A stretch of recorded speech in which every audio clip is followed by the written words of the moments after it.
Hi friends, welcome to another time of storytelling with Miss Miranda, and we're going to be reading again from our book, the Jesus Storybook Bible by Lloyd-Jones. And today's story is a very special story. It's a story about a friend named Moses and what he did for God's people, which was very, very great. And the story is called God to the Rescue. I wonder what God is going to do to rescue. And who is he going to rescue? And it says, Joseph and his brothers grew old and they died. But their children's children stayed in Egypt, where they became a very large family. Do you have a large family? I know I do. Later on, a new king began to rule. But this king, or Pharaoh, didn't remember Joseph and he didn't like God's people. He made them into his slaves and he made them work and he beat them harder and harder. Oh, that's so sad. God's people cried and they cried out to God to rescue them. And God heard them. He remembered his promise to Abraham, his friend, that he would look after his people and he would find a way to set them free. One day, Moses was looking after sheep when something caught his eye.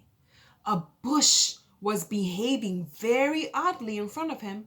It was flickering on fire, but its leaves were not burning.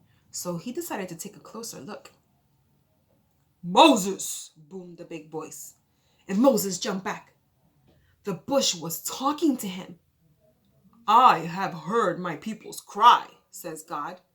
I have seen their tears, so I have come down to rescue them. Go to Pharaoh and tell him to let my people go. Moses was afraid, but God knew, and he said to him, I will be with you. Could you imagine? Wow. So Moses went to Pharaoh. Pharaoh, Moses began. God says, God? Said Pharaoh. Never heard of him. But Moses kept going. God says, let my people go. Why should I? Pharaoh said. Don't want to, and I won't. So he didn't. So God gave Pharaoh 10 warnings called plagues.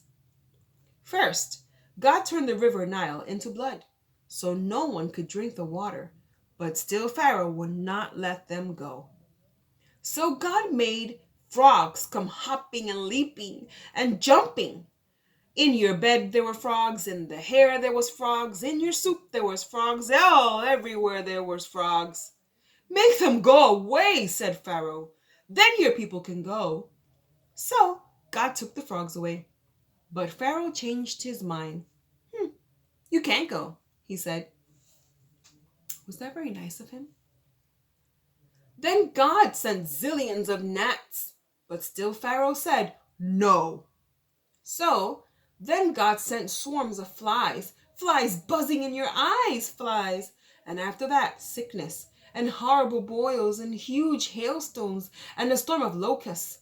Then darkness when it should have been day, until it seemed that the whole world, creation and everything, was coming undone, falling back into darkness and emptiness and nothingness. But each time Pharaoh said, make it go away, and then I'll let them go. And each time when God made a stop, Pharaoh changed his mind and said, actually, no, you can't go. So, friends, let's stop right here for a minute. Do you think it was very good or very nice of Pharaoh to say that or to do that? Every single time that Pharaoh said, make it stop, and God made it stop, he would change his mind and not let the people go. So God fulfilled his promise, but was Pharaoh keeping his? I wonder what's going to happen if these people are going to really go. Finally, Moses warned Pharaoh, obey God or he will have to send the worst thing of all. Pharaoh just laughed. So God said, the oldest boy in each family of Egypt must die, but my people will be safe. God told his people to take their best lamb, to kill it, and to put some of the blood on their front doors. When God passes over your home, said Moses, God will see the blood and know that the lamb died instead of you. I wonder what happened. This is getting so good. That night, it was just as God had said. Suddenly, piercing through the darkness, echoing down the corridors of the palace, came a blood-curdling scream. Pharaoh's oldest son had died. At last, Pharaoh did what God said. "Get out," he said. "Just go," he screamed. And so, that very night, Moses and God's people fled out of Egypt and out of slavery. They were free at last. God's people would always remember this great rescue and call it Passover. But as an even greater rescue was coming, many years later, God was going to do it again. He was going to come down once more to rescue his people. But this time, God was going to set them free forever and ever. We'll read that story on another occasion. But look at the people from Egypt. They're finally able to leave Pharaoh and be free like God said. Did God keep his promise? He definitely did. Did he set them free? He really did. Did God defend them from their enemies? He really did.